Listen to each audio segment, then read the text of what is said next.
Time has arrived. We open our temple services. Let us all stand. We open in prayer. Let us pray. In the name of Allah, the beneficent, the merciful. All praises are due to Allah, the Lord of the worlds, the beneficent, the most merciful, master of the day of judgment in which we now live. Thee do we serve, thine aid we beseech for help. O Allah, guide us on the right path, the path of those upon whom thou hast bestowed favors, and not the path of those upon whom thy wrath is brought down, nor of those who go astray. All praises are due to Allah, who came to us in the person of Master Farad Muhammad, and we forever thank him for the most honorable Elijah Muhammad. Amen. You may be seated. Assalamu alaikum. In the most holy name of Almighty God, whose proper name is Allah, the one God who came to us in reality, in person. All eyes shall see him as he is, according to the scriptures. And we living in this day and time. And in the name of his last messenger, the most honorable Elijah Muhammad, we greet you, beloved brothers and sisters, here at Muhammad's temple of Islam. In the nation's greetings of peace in the Arabic tongue of Assalamu alaikum. Wa alaikum salam, sir. Continuing on with Messenger Elijah Muhammad's teaching, that which God gave him to give to us.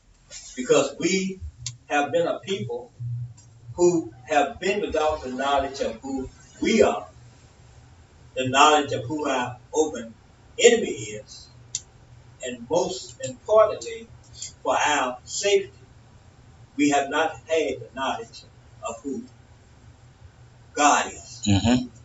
Many people say, when you talk about God, you need to put on the whole armor of God. But how can you put on his armor if you don't know who he is? Right. The knowledge of God has been so far removed from us that we have to come into a place where we can learn the true knowledge of him. And we're in that place, and it's known as Muhammad's Temple of Islam. Yes, When you come into the temple, you come into a place where we learn. And we have to have an atmosphere that is conducive for us to learn. Not distractions, but those things that will enable us to utilize our minds, our thought processes, our brain power, so we can come, as the Honorable Elijah Muhammad teaches us, and reason together. We've just gone through a whole section concerning land of our own and qualifications. And the last chapter in that section, the messenger put an article called On Sport and Play. Many of us think, oh, that's not a part of this world. This whole world is basically centered around occupying much of your time with sport and play. that's right. We live in a civilization where people don't really know too much about science and reality.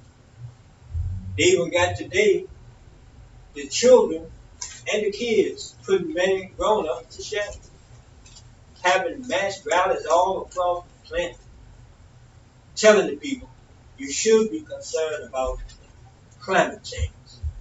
You know no such thing as climate change. Well, it'll be this today and that tomorrow, and we'll keep getting up. But the Honorable Elijah Muhammad teaches us, when we teach in the temple, we teach of the universe. So, if you know something about the creation, the universe, then when someone comes in an intelligent way and express concern about climate change, you wouldn't dismiss that person as if he or she does not know what they're talking about. Because if you study the universe, you will welcome someone who's studying climate change. That's right.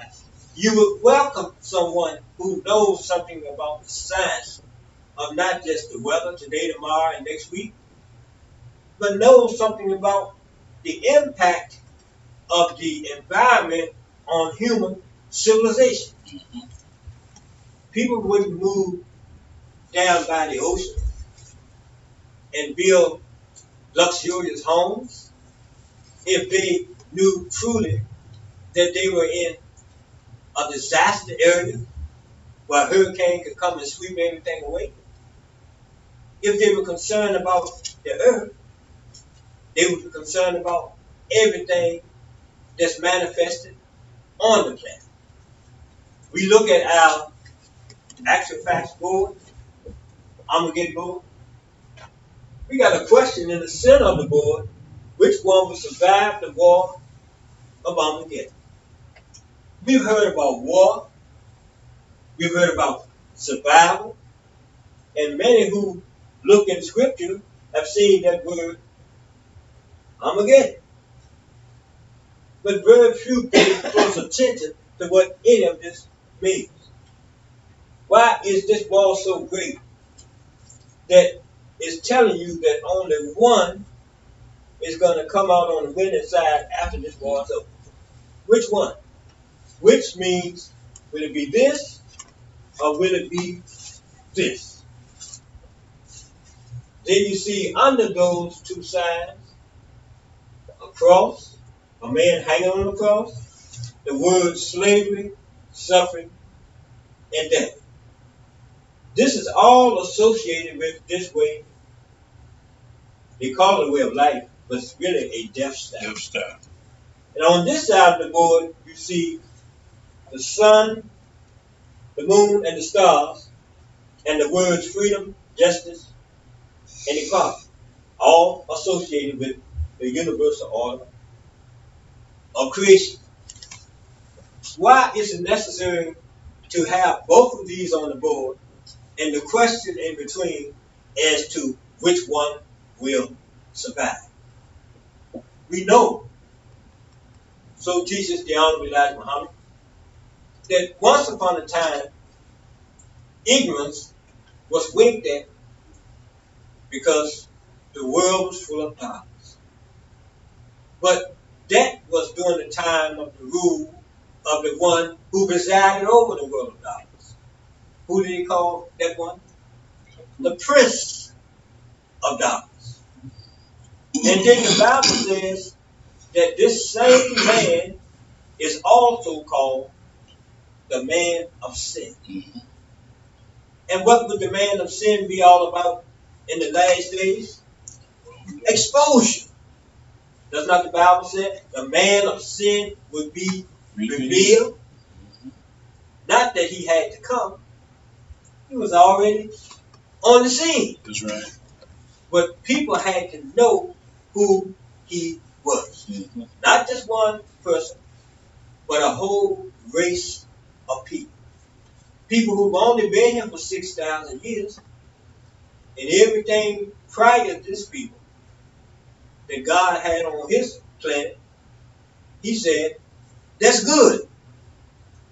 But after this man was made, here comes the no good. You learn this only in a temple under the guidance of the Honorable Elijah Muhammad. The scripture even said that the man of sin was inviting people to worship with him, and he declared himself to be in the place of God himself. That's why in the Genesis you see that when the man of sin starts doing his work and people start gravitating toward the man of sin, and the Bible later on says they would prefer evil over righteousness. And it says that the man of sin would even make evil appear to be fair singing. Right. Just looking at a newscast just yesterday, I believe. We live in a city. Not so many people live in cities and towns and suburban areas. And they say that cities are full of problems, Countries are full of problems. Neighborhoods are full of problems. So what did they try to do to solve their problems? Many people say, well, people just need to be educated, be taught how to do better. Parents send their children off to school to be educated. They think education is so important, sometimes they can put the house up and boy against that to send a child to college. And yet when they show the college students who have graduated, only thing they know how to do is run around with water pistols and shoot each other and then laugh and giggle. And yet they come from cities and towns and suburb areas where problems galore. And they claim they can't solve them. They claim they're trying to solve them, but the people they send out there as the next generation to come back to help solve the problem, the greatest thing that they see as something that's newsworthy is spraying each other with a water gun. Mm-hmm. The Elijah Muhammad says the so-called American Negro who has followed the white man is a fool in the line of idiots. Standing in line with the white folks who are doing that foolishness and trying to do the very same thing they are doing. Mm-hmm. Now, we're in a time in which people think they know more than God. People don't believe in God. But we know the ones who say they know more than God, they think they're above God. High above. The devil claims that he can do more in the way of persuading people his way than God can do in bringing the people back into the righteous way. Mm-hmm. What does he say? Respect me until the day that they are raised. Right. He said, because when it's time for them to come back to life, and you come back for your people, God, you'll find most of them won't be grateful. Because the devil said, I got them, and I know what they lack and what they want, and how to please them and what they do want. Mm-hmm. And if you come with the truth, the whole truth and none but the truth, they have no interest in what you have to offer them. That's right. The Temple of Islam has been a mainstay in America from 1930 all the way up to the time of the departure of the Honorable Elijah Muhammad. Some who sat in the temple heard but didn't hear. Saw but didn't see. Yes, sir. That's what the scripture says. They would have eyes but could not see. That's right. And they would have ears and they could not hear. Some would bear witness, but they were not truly witness bearers. Mm-hmm. It's a big difference. A person would say, yeah, I hear you, but do they really hear? Right, right. They might have heard the word coming out of your mouth. Could comprehend. But did they comprehend the words that you were formulating into the thought process that should have given them the right idea that would make progress for them? They wasn't doing that. They tell you in this world, it's so hard to get the student to do what? Grasp the concept. Well, it's understandable why you can't grasp the concept in the white man's world, because he's never going to teach you the reality. You got to have the reality to get a grasp of the concept. Mm-hmm. The temple is the place where you get it. The Temple of Islam, under the guidance of the Honorable Elijah Muhammad. We look at this board, the actual facts are Armageddon board. And this board encompasses the dark blackness, represents the whole universe. There's a whole lot that's in the universe. We got sun, we got moon on our planet Earth, other planets have moon. We got all kinds of stars throughout the creation. We got galaxies.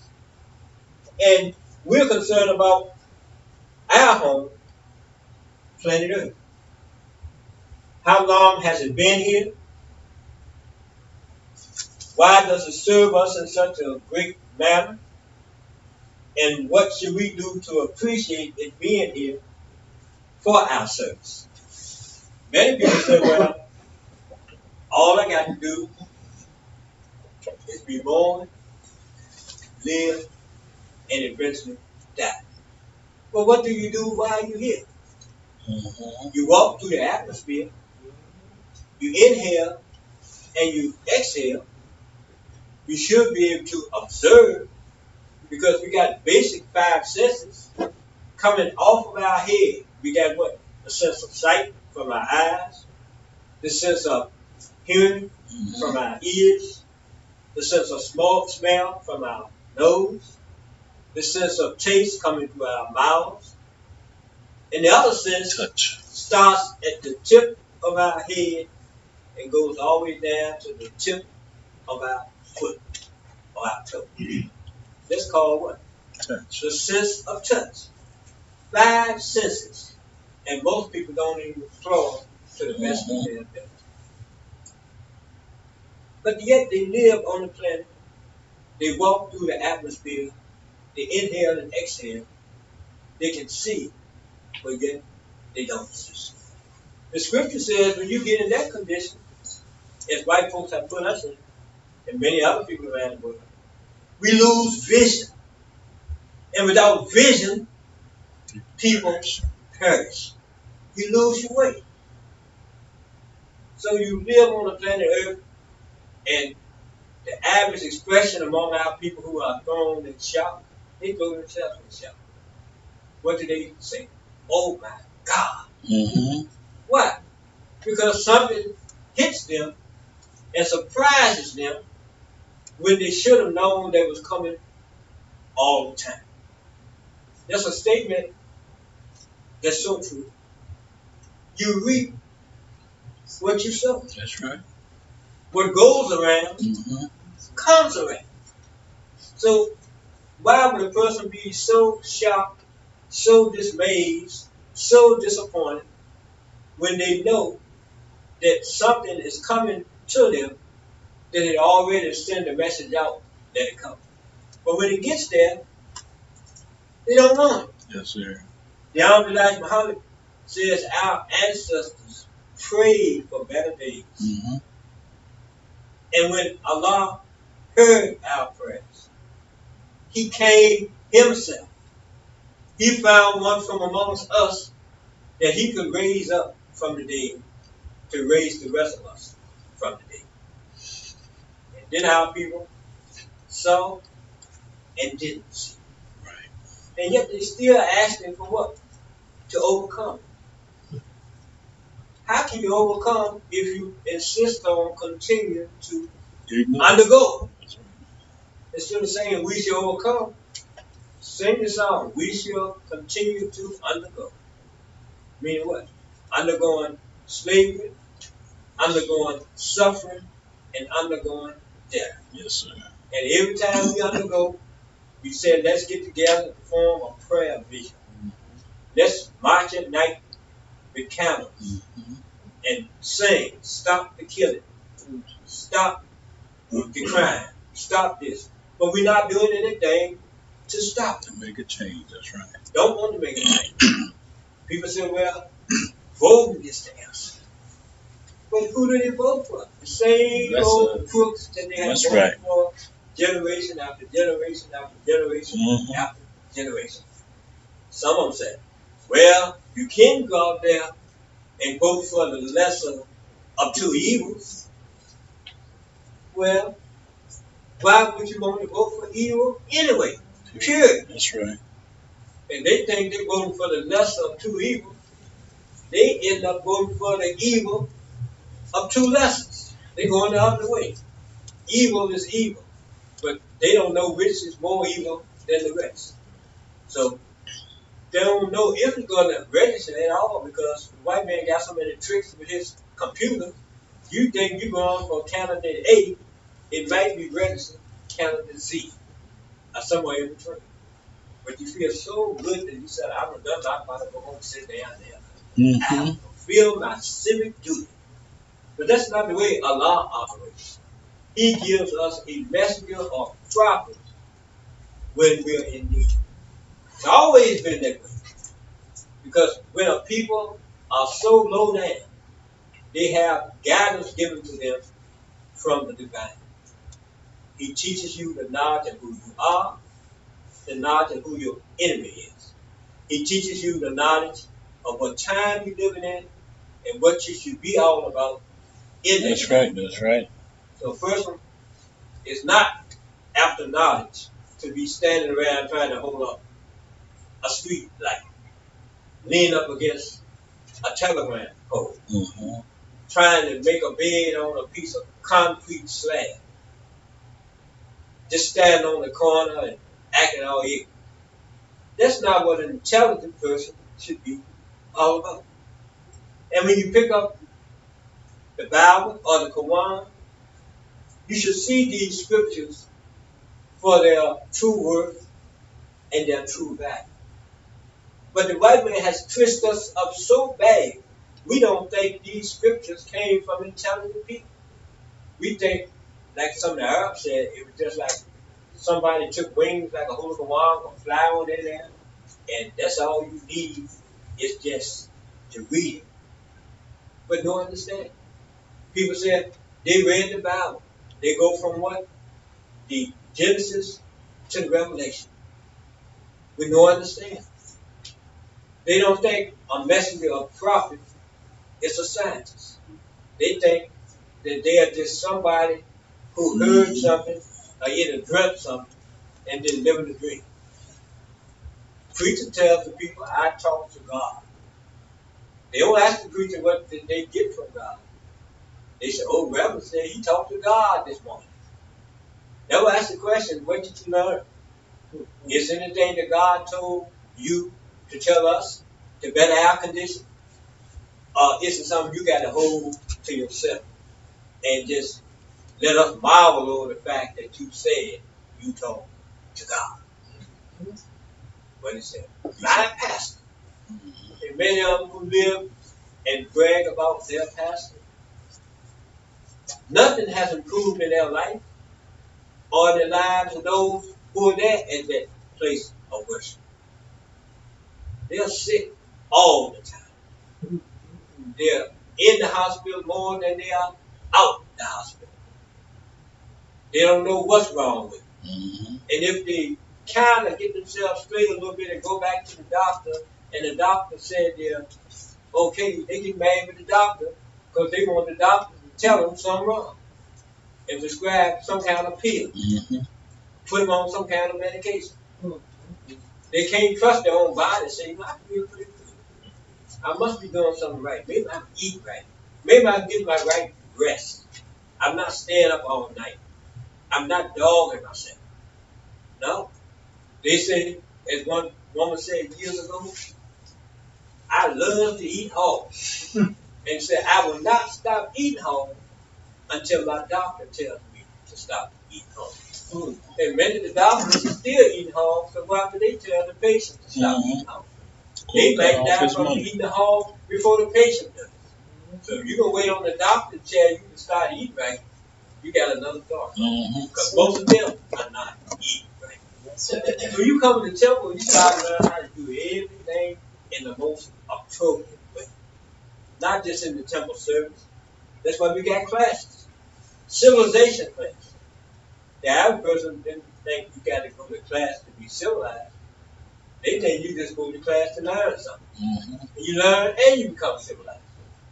But they don't understand that you don't have to pay $100,000, $1 million for these classes.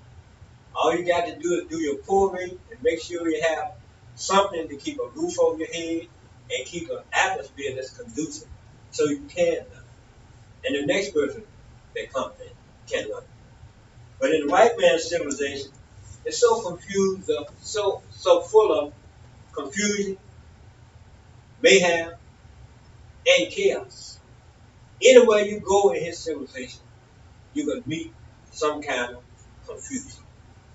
And that's why the people in the white man's world, many are called drama queens and drama kings because they don't feel satisfied unless they get some kind of commotion stirred.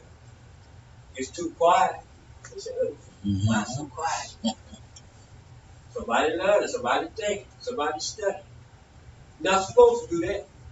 Sometimes you can go to a store and look at something on the shelf to see if the ingredients that are in the food are okay for you to take home in your basket. Other people seem to be a little irritated and walking past you. And all they want to do is go and grab some off the shelf and slam it down in the basket. And you see some of the same people at the same store, they're not walking around. Yeah, they don't. They're trying to grab the nearest scooter cart because they have messed their health up so bad they can't even walk through the store to get the food that they need for their nourishment. That's right. It shows you this is a crazy, crazy world. And the only place where you can get uncrazy or get away from craziness is the temple of Islam under the guidance of the Honorable Elijah Muhammad. And then your discussions won't be about near death, hospitalization. Right. You'll be discussing positive things that you're doing and other people are doing. Because you're always in the business of doing what? Bettering your life. That's right. Some people got so many problems, even people with problems don't want to see him. They say, oh, here she coming, here she coming. I know they're going to be complaining about something.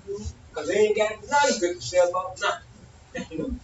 In fact, goodness frightens some people away because it's a stranger to them. They never experienced goodness in life before. But misery, as the saying goes, what? Love comes. Yes. And people bask in that. So we're going to have Brother Temple instructor. He's going to he's going to the second installment of himself. Hypocrites, disbelievers, and obedience. Now that's just the topic for the whole section. And then a subtopic is we need not have fear for future. And it's so deep as how the master brings this before us. Because at the time in which he was presenting this, back in the mid-1960s, he was surrounded by a whole lot of people who was trying to thwart his mission, discredit him, and he had to put this before all the believers to let you know, regardless of what these folks are trying to do, continue to work cheerfully and fear not. So without further ado, we bring forth Brother Instructor, Brother John, as he goes into another episode from the Message's teaching, hypocrites, disbelievers, and obedience. That's what I'm making.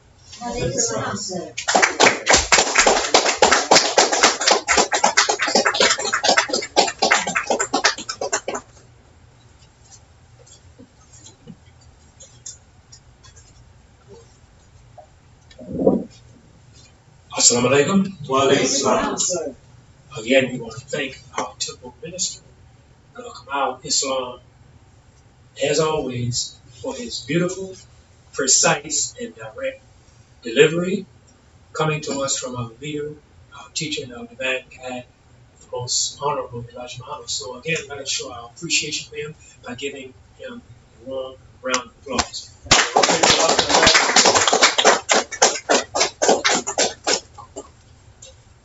In the name of Allah, innocent, most merciful, who came to us in the person of Master Prophet Muhammad, to whom all holy praises are forever due, and in the name of his last and his greatest messenger, our leader, our teacher, and our divine guide, most honorable Elijah Muhammad.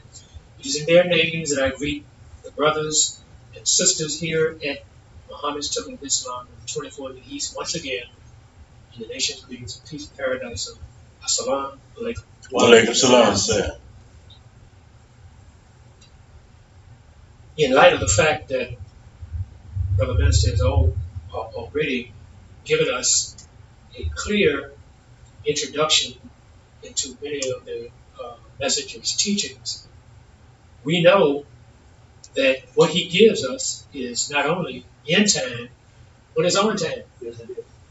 Why? Because the scriptures refer to the fact that we are living in a day and age which at any time something, anything, everything could go wrong. Yes, sir. Why? Because that one who is seemingly in charge of the world today is being slowly but surely removed from our midst. Yes, sir. It's all right to believe in that motion, so to speak, but we have to realize that the prophets and messengers of old had already delivered a message to us coming from that day and time, making reference to what is happening in this day and time. And this is the reason why the most honorable Elijah Muhammad gives us a direct science, a direct teaching, which will lead us, guide us, and direct us into all truths. Yes, sir.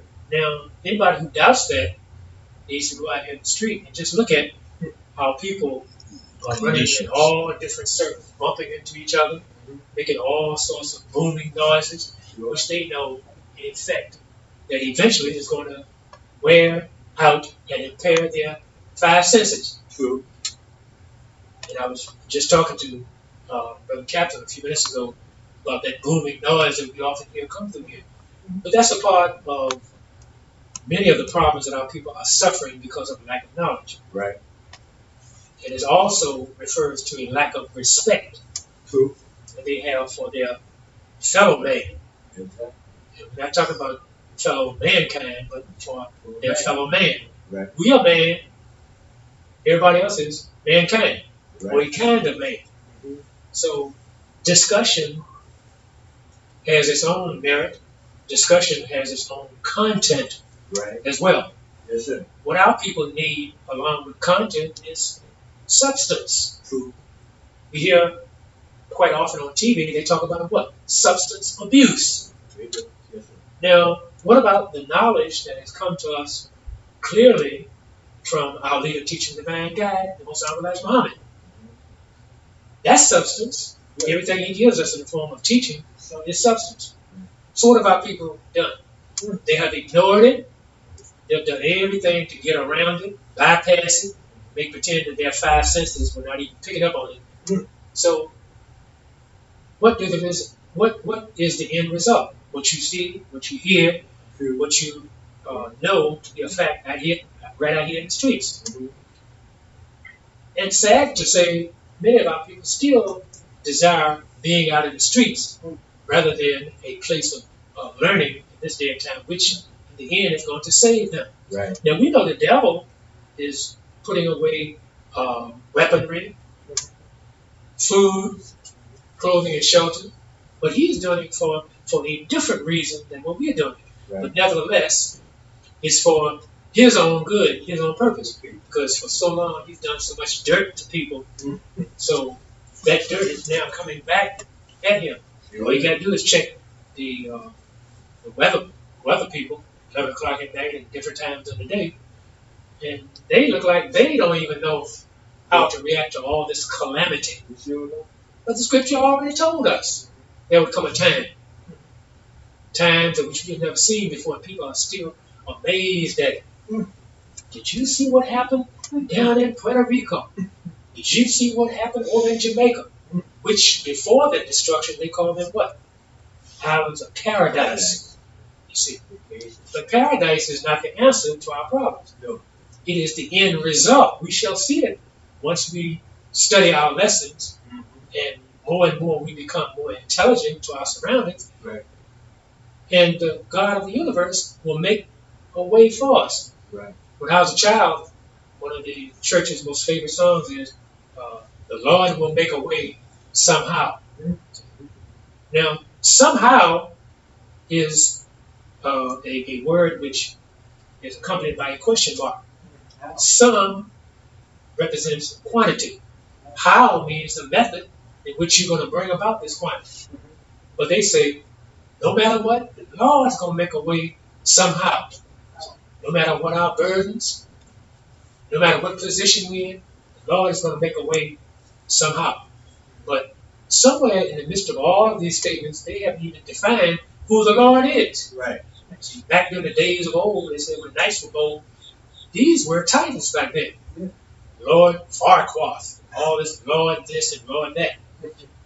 But see, many people confuse the word Lord, Lord, with Laud. One is Lord and the other one is Lord. See, when you laud something or somebody, you praise them. Right. You give them what is necessary to keep their machine running, keep it well oiled. Right. You see. But the times in which we are living, people have become confused. Right. Now, they can become well oiled if they want to, but even after a while, as we know, in a vehicle, the oil is going to run down or it's going to run out. Sure is. And if you don't maintain the quality in the mechanisms, you're going to have to take it back to the shop. It's going to cost you more money. So it is with our people. Right. They have been duly warned. They like new things, no doubt about it. They like things of glitter and what have you, because we are people who enjoy that type of thing. Yes, sir. In our clothing, etc., we like to be the best dressed. You see, when we go out to affairs, nobody looks better than our people. White people are still marveling how we can produce things that make us who we should be.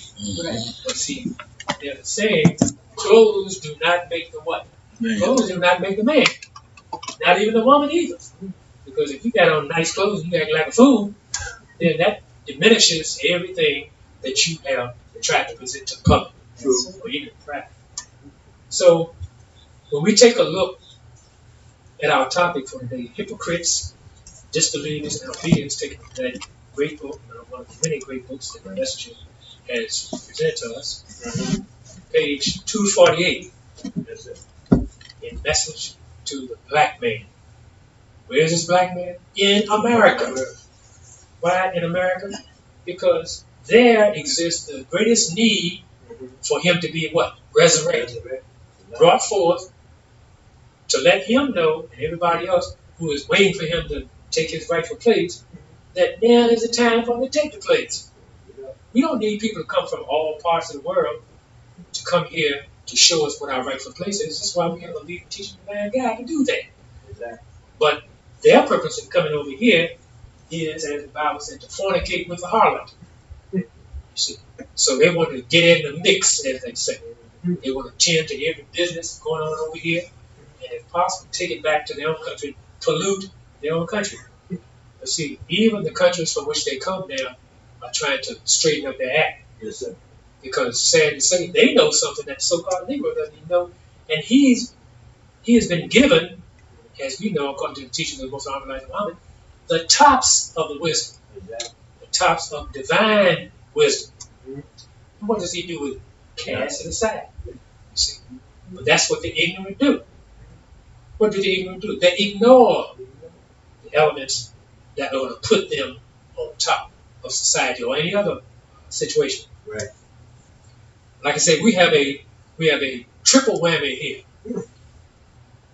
Hypocrites, disbelievers, and out of that, we have obedience. Now, what makes obedience a whammy? Because it comes with a purpose. Right. It comes to straighten out hypocrites, and it comes to straighten out the disbelievers. And some people don't realize that they are being disobedient. They don't believe that they are hypocrites. So, down at the bottom, he has, we need not have fear for future. Now, some grammarians would say, well, shouldn't that have been, we need not have fear for the future? Well, it's obvious. The is an article. It leads toward the noun coming after it. You see. So, the messenger, of course, is still in time and on time. So he said, let the grammarians come and examine it any way they want to. Right. May not be to their liking, but it's not to be for their liking. They can examine it all they want to, but truth is going to be truth. It always presents balance. Right. So who is this? Who is this we that he's talking about in the subtopic? We is, again, a collective pronoun. Some people like to refer to it as us, but Grammatically, that's incorrect. You don't say, us need not have fear for future. You get tossed down in the James River saying something like that. Where did he get his education from? But at the same time, he says, these above words are those of disbelievers and hypocrites. He said the disbelievers and hypocrites of prophets and messengers of God never, and that's powerful, never want to give them credit and honor, and on top of that, bear witness with them in saying what? That the message they are delivering to the people has to come from somebody. Who's this coming from? The Lord of the worlds. And that's God himself, as people say, God Almighty. See.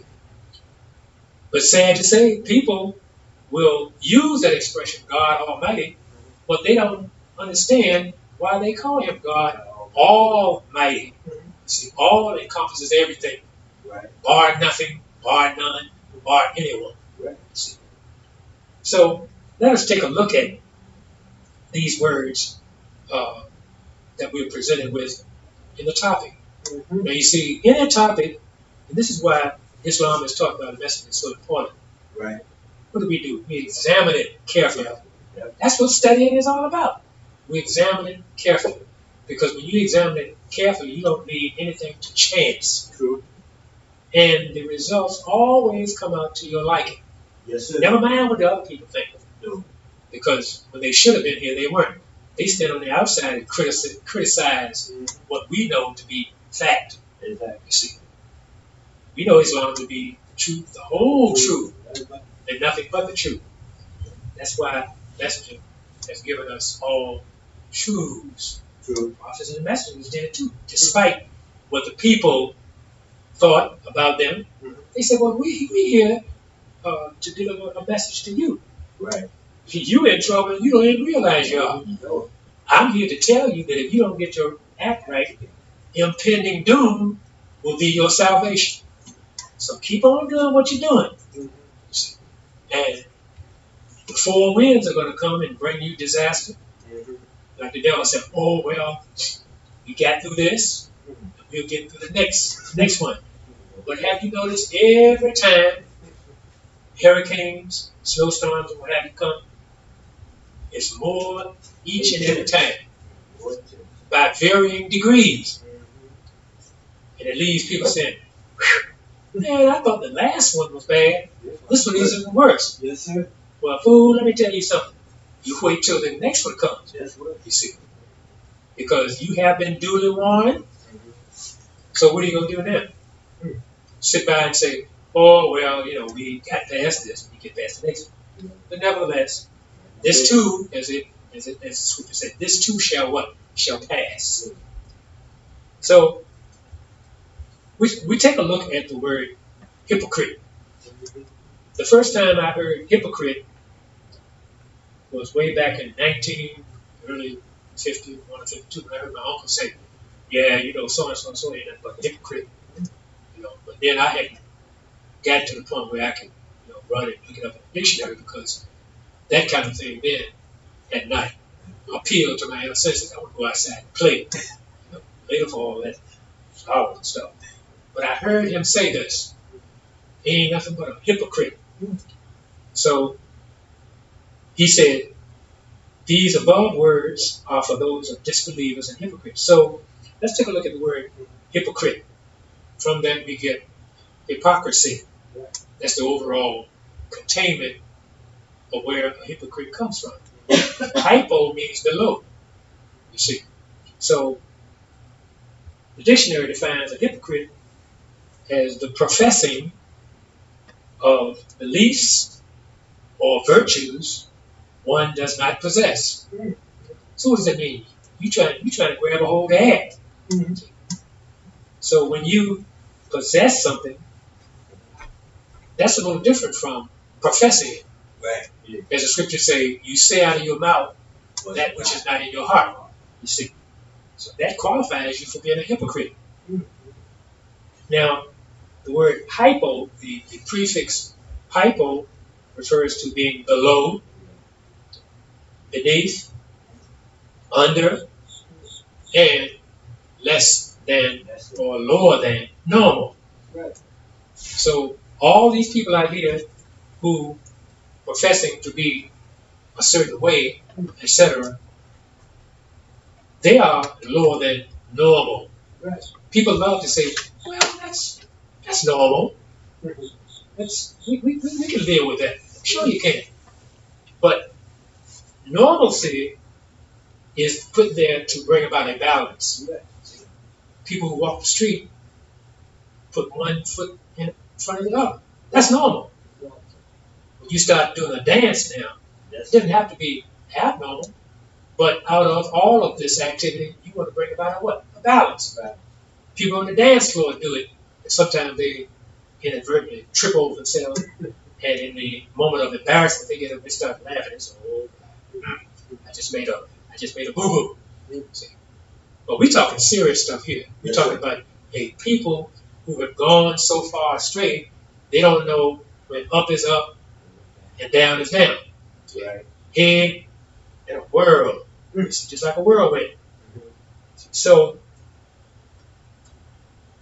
that's involving a hypocrite or hypocrisy. Now, what about these disbelievers? Now, a believer is one who we hope maintains a relationship with that which is standard and that which is known.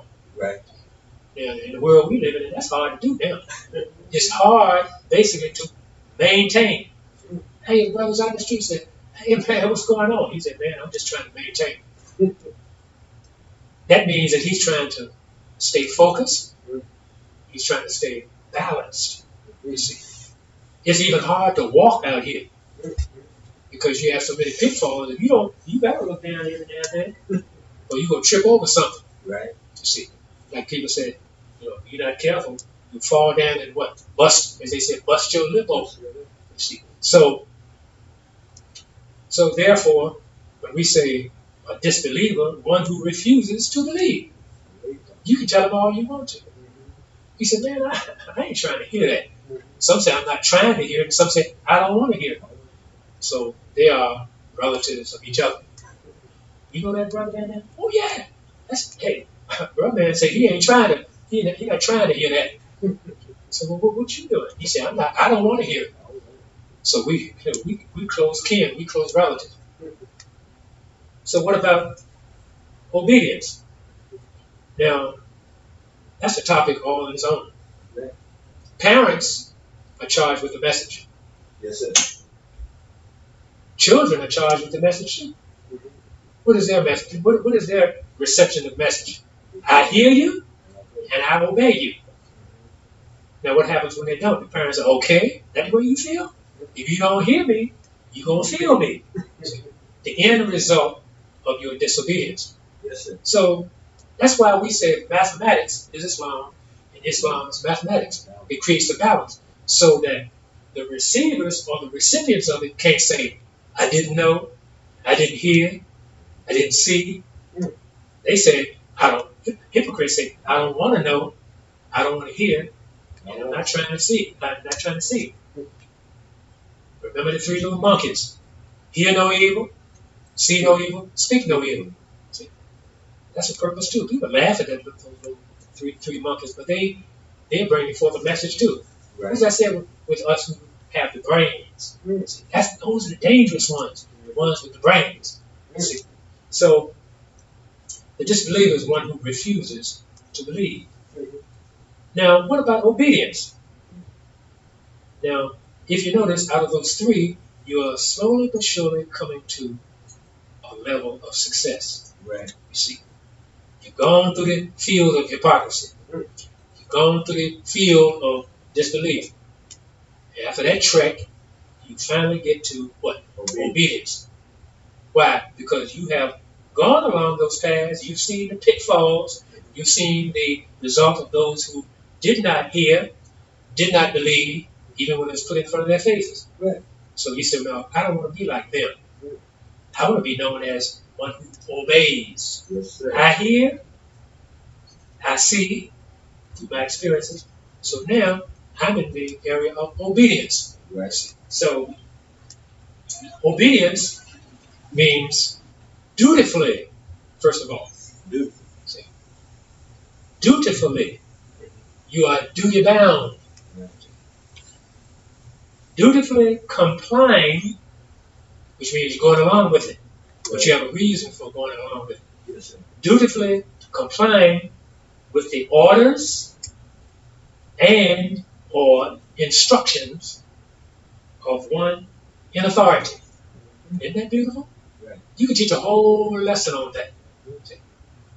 That's what parents are for, to teach children, their children or their child, that you have a reason for being on this earth.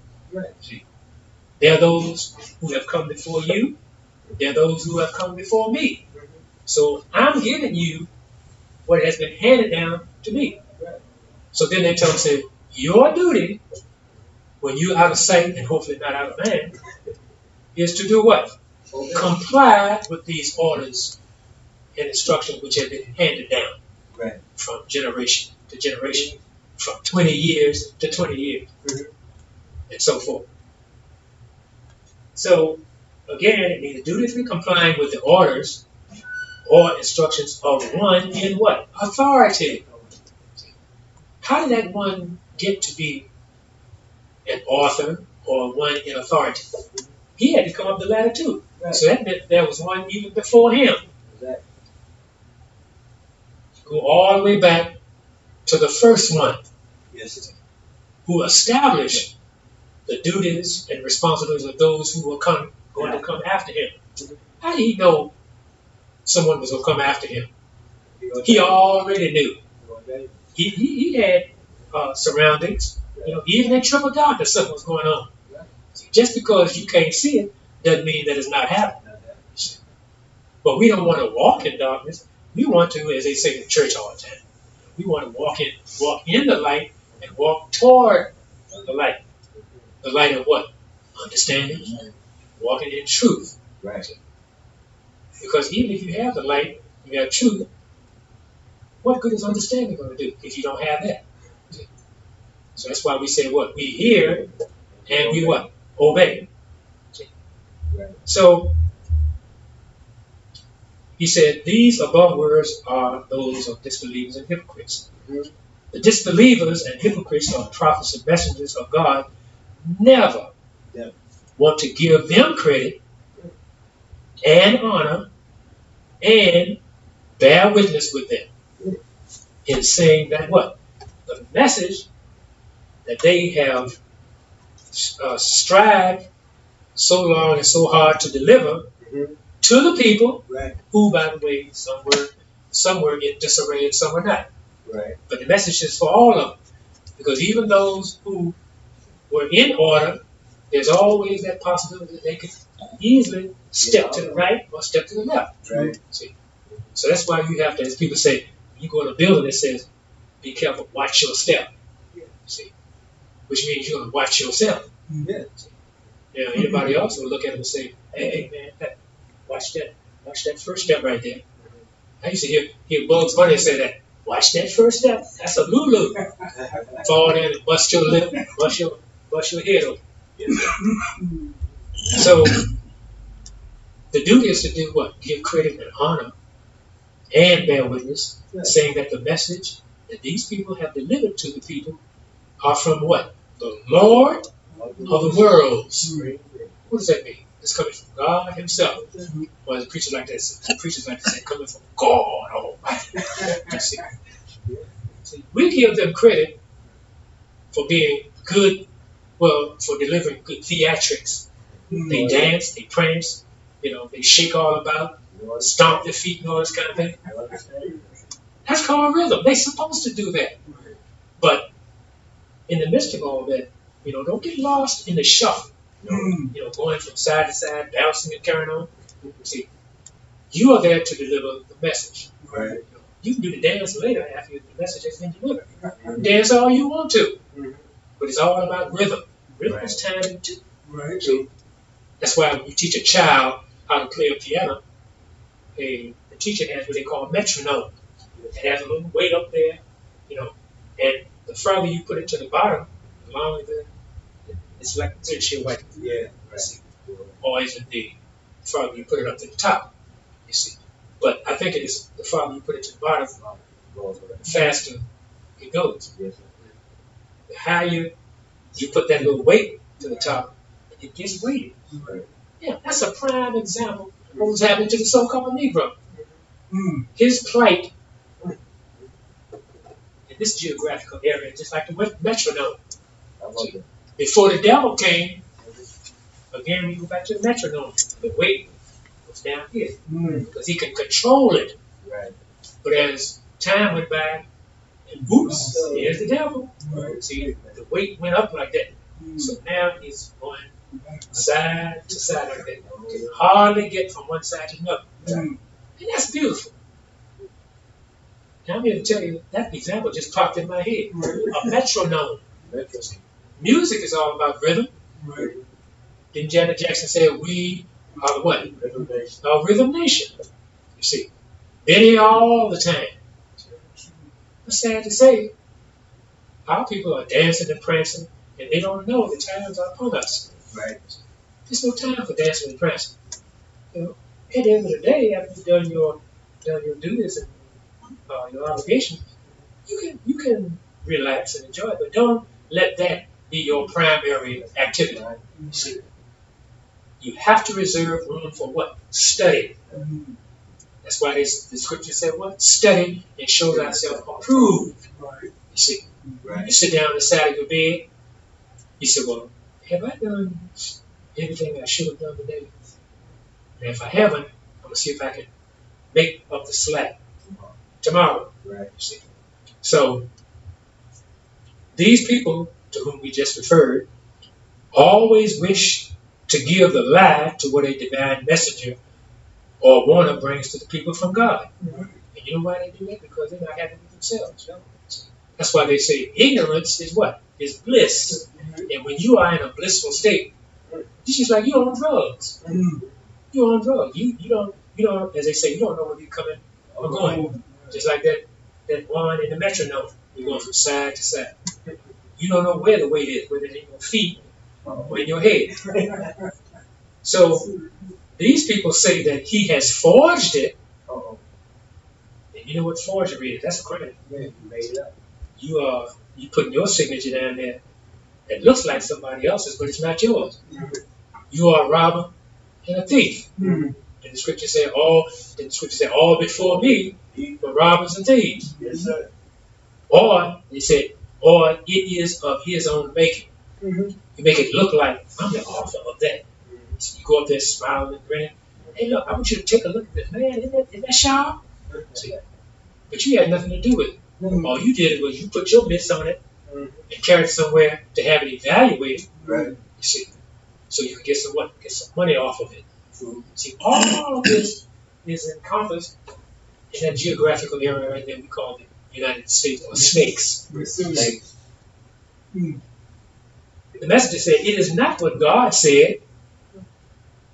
It is his sayings. You see, these, he said, are the words of disbelievers, hypocrites, and proud ones against the truth and bearers of truth. Now, it's nothing wrong with being proud, okay? Which means you look back on what you have accomplished, and you smile on it, but you don't dwell on it, because what you accomplished can be obsolete in the next minute or two. Somebody come along with, man, you think that was something? Check out this. Next thing you doing, you left with your mouth open. You said, and I thought what I did was good, but man, hey, I need something else. You see. So these ones who are against the truth and bearers of the truth, they are enemies to themselves. They make pretend that that's not important. You see, but all they're doing is what? Fooling themselves. So the message says the above verse says to the messenger that he is to warn the people. See, first of all, see. Now, the messenger has to realize what the messenger is saying too. Because Messenger Muhammad never said he was perfect. He never said he was perfect. But he said, the truth that I bring you is from the Lord of all the world, collectively, bar none. Nobody escapes, as people like to say. You can't escape God's wrath. You see, you can duck, you can dodge all you want. You can get tired of that too. You see, once you said, what does truth say? Gotcha. Okay. So he said, many of the writers on the history of Muhammad, peace and blessings of Allah be upon him, of nearly what, 1400 years ago, write that. Now, what's important in that sentence? They write it. Some were called what? Scribes, because they dealt with scripts. They dealt with scripture. And there was a certain point in history where the Egyptians wrote on what they call papyrus. That's where the word paper comes from. They write that Muhammad was the first prophet that Mecca had ever seen. That's what they wrote. There were prophets even before Muhammad. So you have to be careful about what you read, even before you subscribe to it or you believe it. Somebody will come along and say, man, where you get that from? He said, no, that's not correct. But that's what they told me. Well, they told, they sort of lied to you. So once you took it upon yourself to believe it, what happened? You live in a lie. He made a song out of that. So he said, even Maulana Muhammad Ali, who did what? Translated the Holy Quran in English. Now, what's the purpose of translation? To carry it from one language to another, to make it simpler or easier to comprehend. So people can't say, man, that's Greek to me.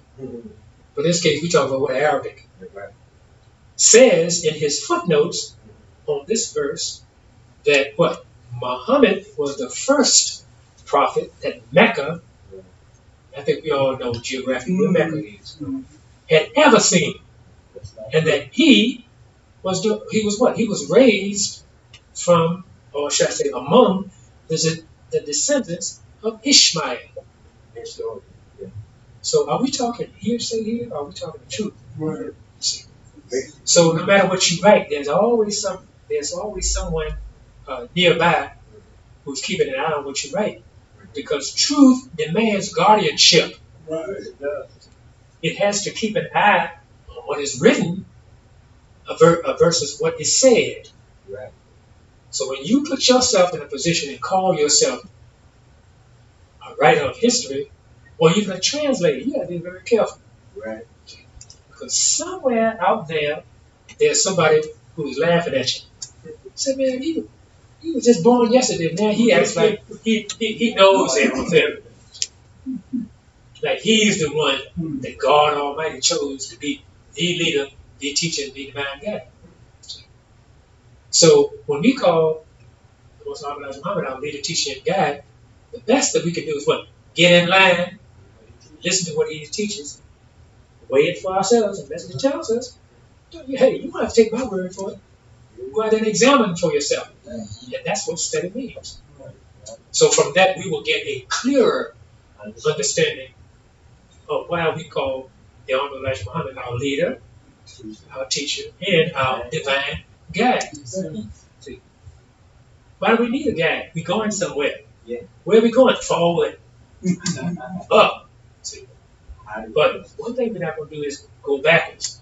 No. So the question is, how do the scholars, and where does the word scholar come from, and what is it related to school? So when you are a scholar, you are used to schooling. Wherever you go, you take your schooling with you. Even if you forget it and leave it at home, you have enough with you so people will know, as Steve Harvey said, you ain't ignorant. So how do the scholars and writers of Islam say such? Say what? Such. when, if they make Muhammad a descendant of Ishmael, what are they doing? The message says they are condemning their own sins. Yes, yeah. That he was the first prophet of Mecca. Abraham. Now, you know, people have to be careful about this word called condemnation. See, because if you're not careful, condemnation can put you in a hole you can't get out of. See, especially if you call yourself a truth bearer. Yeah. Some people say, well, I know what I know when I know it. And I know how I know it. And so, well, how do you know what you know? I got it from the horse's mouth. Excuse me, you dealing with horses? I know horses could talk. So, even he said, even the Bible and all religious people do what? Recognize Abraham as being a prophet. Yeah. Don't the brothers out here say, hey, man, you better recognize? You see? So, therefore, the message says, Muhammad could not have been the first prophet. And that further adds credibility to the reason why we say Islam is mathematics and mathematics is Islam. So when I go from this side to that side, what does that do? It creates a balance.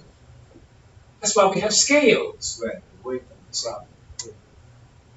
Don't they call hide on a fish scales? You see? And those scales are not just there just because it's a fish. They have their purpose too. See? So everything is in what? In order. And everything is in a balance. You see? So when we adhere to it, what does that mean? We can't go wrong. See? We can then say, I know what I know and why I know it. And from whom I know it. And from how I know it. You see?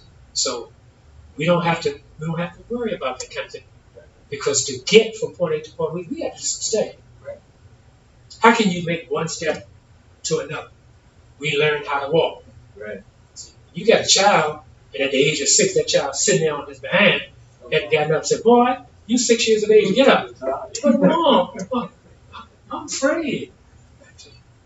Well, after a while, you keep sitting there, you're going to be afraid. Something's going to happen behind you, too. So history says, if you don't get to moving, I'm going to move you, because you are in the way. But this is why we said the devil has to be removed from our midst, because he is getting in the way of a balance, which Almighty God Allah comes to us to bring us in our imbalance, in this imbalanced area that we live in called the United States of America. So it's all encompassed in our teachings. This is the reason why we are proud to be followers of Most Honorable Muhammad, students of the Most Honorable Muhammad. Why? Because he stepped forth and he said, I'll do it. Right. Or he was selected to do that job. He didn't say, no, man, I'm sorry, I can't handle that. No, he volunteered for the job. Despite the fact that there are people around him who looked at him and turned their nose and, what did he know? You know, where he come from? Why was he chosen? I got a PhD, LLD, THD, but I'm DEAD with all of them. So he said, therefore, Muhammad could not have been the first prophet because the very significance of what? The signs that Abraham and Ishmael built in Mecca, he said, tells us much about the type of prophet and people that would be raised up in the last days. What does that mean? It's a simple matter of studying history. History is best qualified to reward its research and its researcher. You can't get any better a qualification than history itself.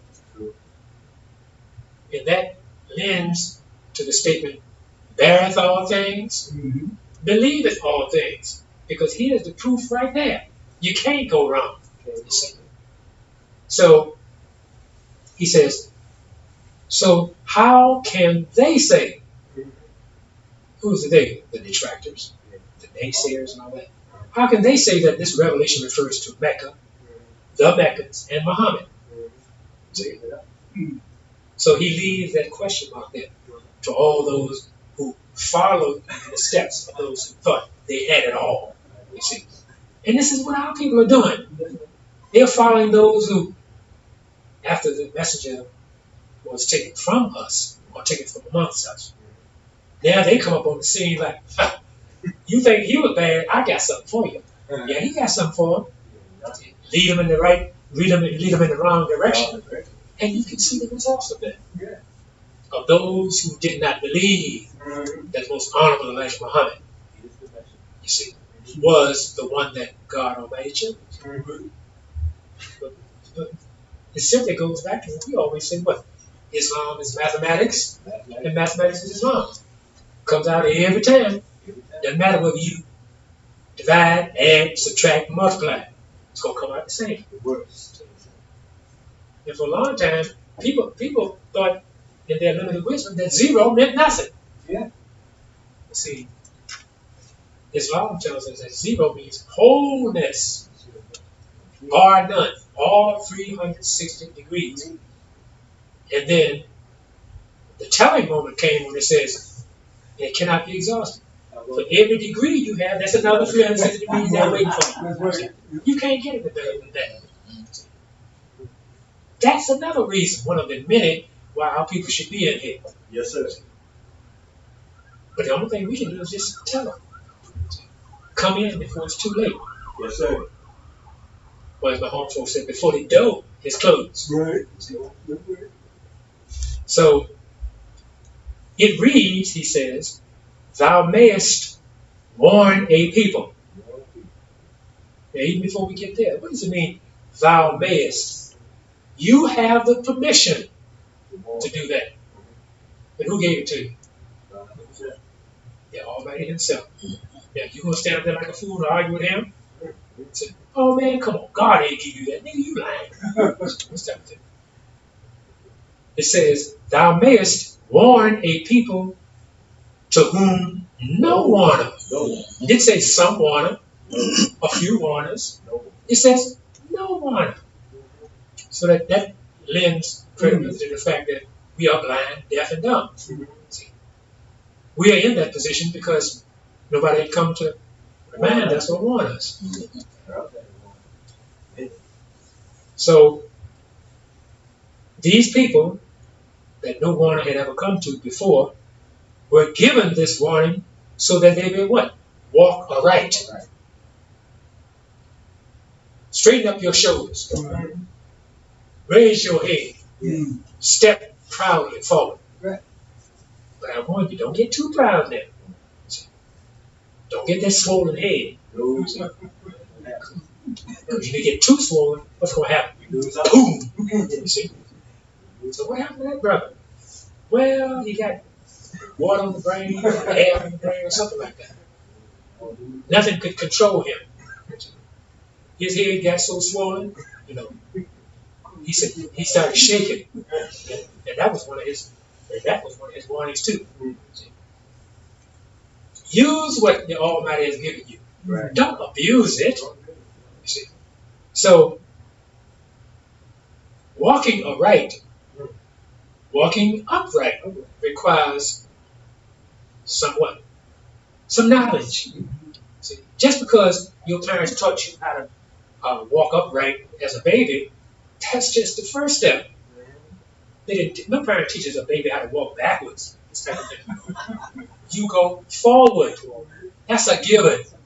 You see, because if they teach a baby how to walk backwards, he's going to end up in the same position he was before he even stood up. He's going to end up on his soft little behind. And next thing he'll be able to say, "Wow, Mom!" You see, I mean, it's funny in a way, but it's factual. Because the use of the baby as an example reminds us of where we have come. Some wanted to walk forward, And someone to put it in reverse. Someone to go sideways. Just like a dance. But it still goes back to what? Rhythm. See, rhythm includes mathematics too. Walk upright and walk what? Upright. Alright. So this, he said, condemns the very fundamental teaching of the origination, or some people call it origination, of the prophets and guides. Isn't that something? Prophets and guides. See, Right. what is a guide put forth for? To show you which direction to go. Either you go forward, sideways, etc. But if they say, now, you're going to teach you how to walk up, now that's when you start looking at them. See? That's like saying, teaching a person, I believe I can fly. All I got to do is raise my leg up and start stepping up that direction. I'll be all right. But this is what has happened to the so-called Negro. That kind of information has been put forth before him. And look what has happened. He's still out there scratching his head. There's no, as people say, he doesn't know his head from a hole in the ground. You know why? Because the hole in the ground was the position he was put in.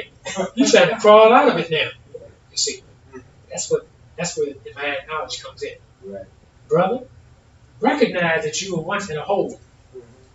Once you were lost, but now you're what? You're found. You were blind, but now you're what? See. That's the beauty of it all. That's why we say it's coming from a divine leader, teacher, and guide. And even the messenger said, hey, I'm a big head.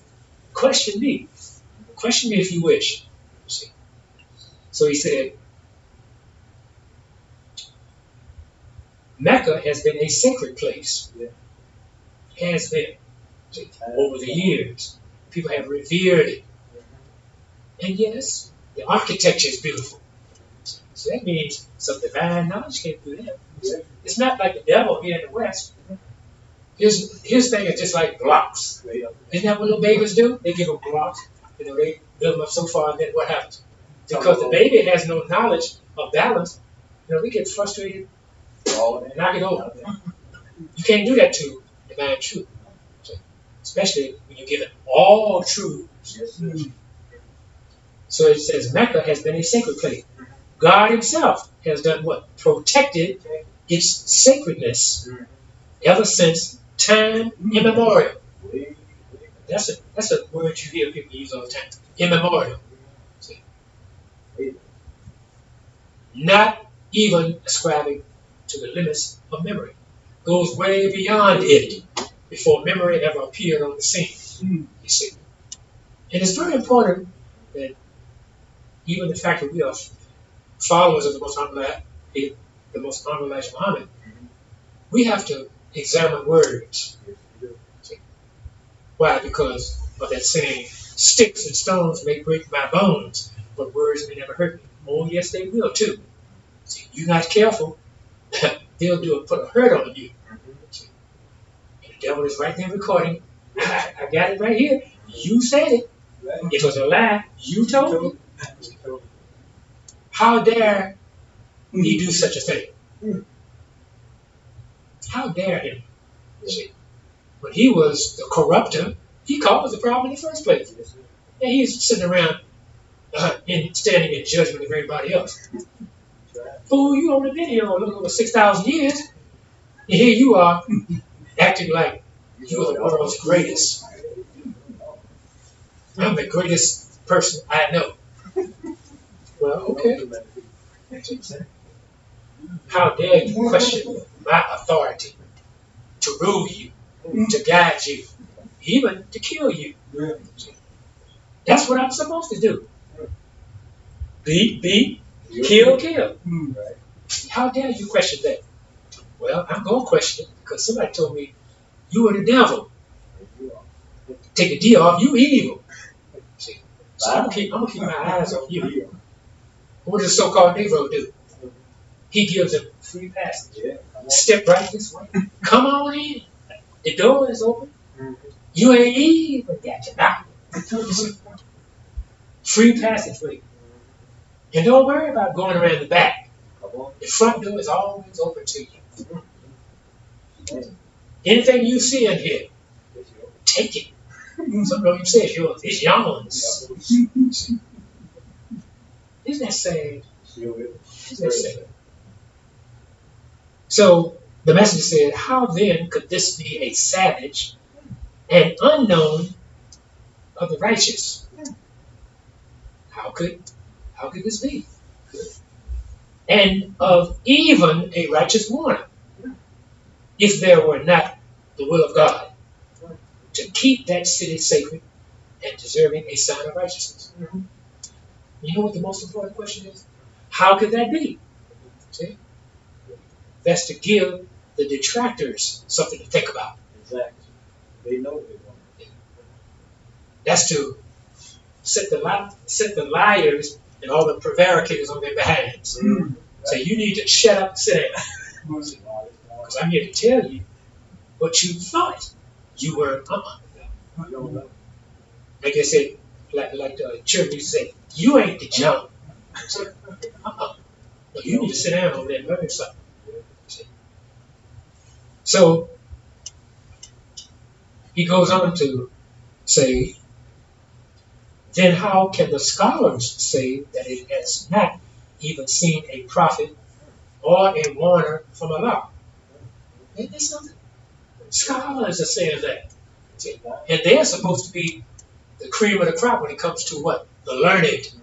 Supposed to be, that is. But see, it's one thing to be something, and it's another thing when somebody refers to you as that. Right. Does it mean that they've done the research? Not necessarily. They just simply admire you because they don't know what the heck you're talking about when it comes out your mouth.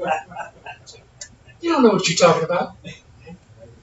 Just like we use that example of our people in the church. When you ask them, say, well, excuse me, what was the sermon about today?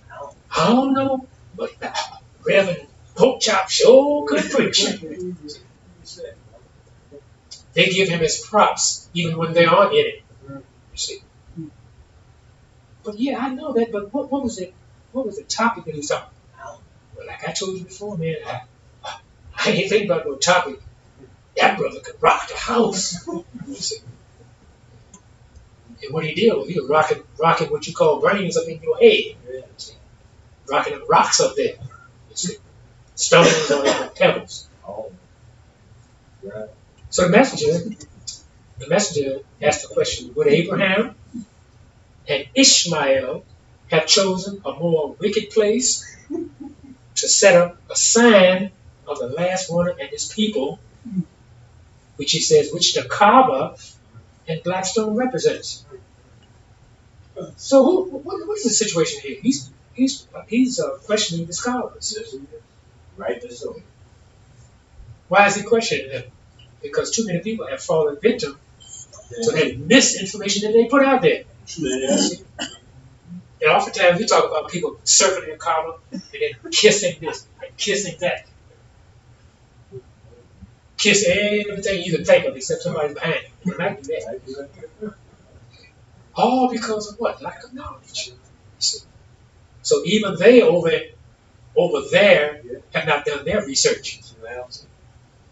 Talking about Prophet Muhammad was the seal of the prophet.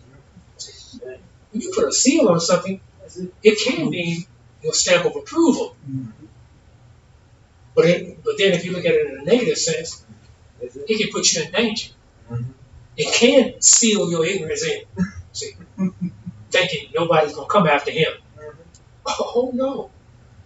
See, there are those before even Prophet Muhammad who looked over and just like Dr. King, you said, I looked over and I saw the promised land. And this is what the prophets even before them said. I looked over and I saw people in need. I saw people who had lost everything. Or as we say, everything. Up here was so much darkness, they couldn't even perceive of seeing the light.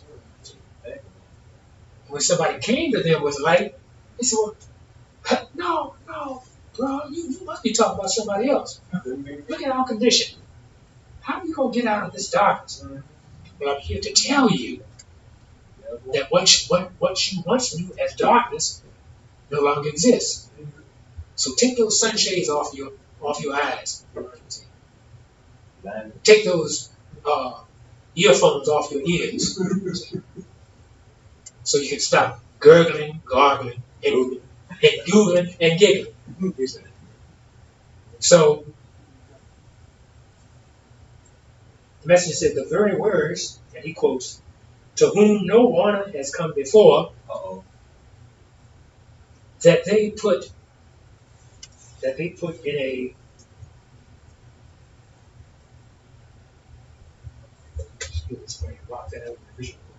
Right. Well, anyway, that they put in a book that is called the last revelation of Allah to the people could not be in Mecca. The very words, he says. Because the last warner, he says, and the last people to whom prophets and the truth have never come is the same people that the Bible and Holy Quran refer to as what? And that statement we always use what? To what? As being blind, deaf, dumb, and mentally dead. We know they're not physically dead because we're still scurrying about, blind, deaf, and dumb. Right. Who must be what? Resurrected before what? There can be a judgment of the wicked. So what does all this mean? This means that some action, not just any action, a divine movement must take place. And a people who were once divine must be moved. People in church say, we shall not be moved. See? Oh yes, you're going to be moved. And if you don't be moved, as they say, something's going to move over you. Yeah. See? And it seems like it's that way now. Yes, sir. So, when we talk about all of this thing about hypocrites, disbelievers, and obedience, it encompasses far more than what we can even fathom right now. Yes, sir. But what does that say? History is what best qualified to reward its research on its researcher. So what does it mean what does it mean to us as a people? We have to be in shape, or we have to be in condition, and we have to be in position to receive all of this when it comes our way. True. And if we are not in position, what does that mean? It's going to pass right on by us. Oh, see, you didn't hear me when you were supposed to. So there might not be another train coming. So don't sit there at the station and wait for one. Because the one train that you should have gotten on, it's gone now. The only sign you can see of it is maybe the noise that you can hear and the smoke if you can see it. So why is this topic so important? Because it's hitting home. It verifies what we've been saying so long. Yes, sir. We are the blind, deaf, and the dumb. We need some resurrecting. Yes, sir. We need it quickly, and we need it badly. Yes, sir. Because we are wounded to the core. So if we don't recognize this, what is happening? See, nobody else is going to come. You just lost, you just dead. Yes, sir. So let us take heed. Yes, sir. Let us take heed to those prophets and warners who came before us. All of them did their duty to remind those present at that time that you're not the one. I'm coming here to remind you of ones that way off in the future that you can't even conceive of, who are going to be resurrected, and they're going to be leaders of the world, and not only the world, but of the what? The entire universe. So the preacher used to say, ain't that beautiful? Yes, sir. That's what it is. Well,